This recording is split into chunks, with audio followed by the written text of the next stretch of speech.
Bamwe mu beebembezi b'eminyeeto ku rugo omu bicweka by'eihanga bitari bimwe na bimwe bakyira ofisi z'akakiiko k'ebyoburuuru omu rurembo rwa Hoima kwesharinga ahabw'akaruuru k'omunyeshengyero ow'eminyeeto omwishiki omu ihanga ryona. Aba bari abahagizi ba Maseka Nyesigye owarangiriirwe nk'owasingira akaruuru akatirwe ebiro 6 kwezi kwa kabiri 2026 kandi aba baine ebipande bihandikireho ebigambo by'okwetombwitwa nk'oku hariho abarikwenda kuhindura ebyarugire omu karuuru akatirwe omu kishaayi kya Hoima City Stadium. Twalonda akalulu kaffe nga ka bwenkanya nnyo ate nga ka mirembe. Akalulu kaffe twasalawo ne tugaaka tukawe Mase Kanyesigye olw'okulaba nti ye muntu gwe twali tutaddemu obwesigo okulaba nga atukiikirira ffe ng'abavubuka ab'e Uganda mu paliyamenti eno. Naye kyanyinaku nnyo okulaba nti obuwanguzi bwaffe bwasazibwamu.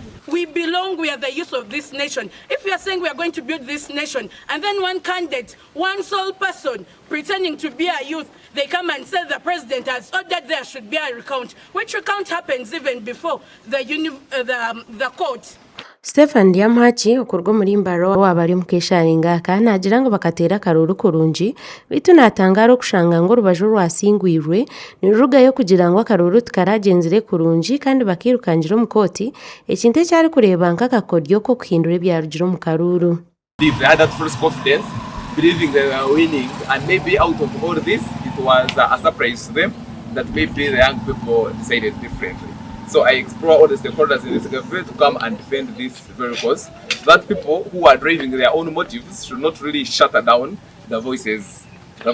They say a recount is going to happen. It is publicized in all the media. Which kind of violence is that? That is happening to all young people. The young people of Uganda, I'm calling upon you. It's high time we leave our comfort zones. Bashawa President Yoweri Kaguta Museveni hamwe n'abeebembezi abandi okubayamba bakataho mu nshongeji. Please. This election was free and fair.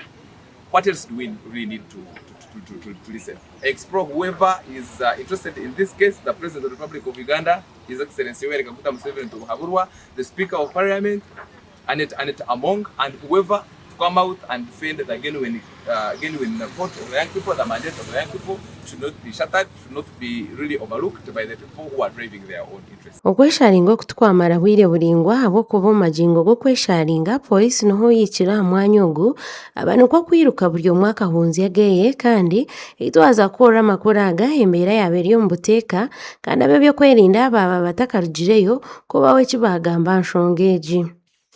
Bwanyuma ya koto muri Hoima kushitama harwakatano kuhurira okushaba kw'omwe aha babiri besimbira aha ntebe egi ey'omunyeshengyero w'eminyeeto mu ihanga omwishiki omuramuzi akasharamu kooti neeza kugaruka kushitama harwakabiri rwa wiiki egi 27 kwezi kwa kabiri 2026.